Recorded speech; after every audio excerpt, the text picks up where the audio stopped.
Diocese of Fresno has joined a group of Catholic dioceses from around the state for a program to compensate survivors of priest sex abuse. The group includes Los Angeles, Orange, Sacramento, San Bernardino, and San Diego. They serve about 80% of the state's Catholic population.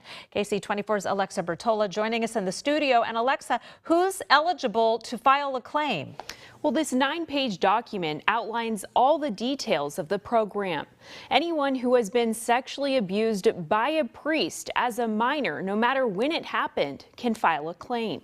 Compensating survivors claiming sexual abuse by a priest belonging to the Diocese of Fresno or a handful of others in the state. What really is important is that the victims now have an opportunity to tell their story to two independent individuals. Camille Byros is designing and managing the program along with Kenneth Feinberg. Both are national mediation experts managing the payouts to victims of the September 11th attacks in the Boston Marathon bombings. The duo has been working with the California bishops since November to get this program in motion. And have us review the circumstances and say, yes, in fact, we believe this happened to you.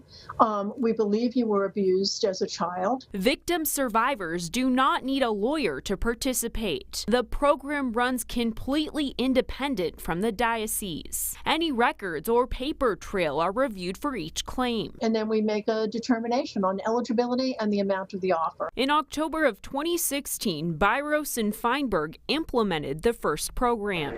Since then, she says over 1,200 victims in the states of New York and Pennsylvania have received more than $230 million. The diocese on the hook. Whether they take out loans or mortgage property, I mean, that's individual diocese by diocese. Byros also saying in a Skype interview with us from Washington, D.C., if a victim accepts compensation, it's in writing. They cannot sue the diocese or the priest. SNAP, or Survivors Network of Those Abused by Priest, released a statement saying in part, "We believe the best way to expose wrongdoing and enforce accountability is for crimes to be made public and for punishment and compensation to be meted out by courts, not the institutions that allowed the wrongdoing to happen in the first place."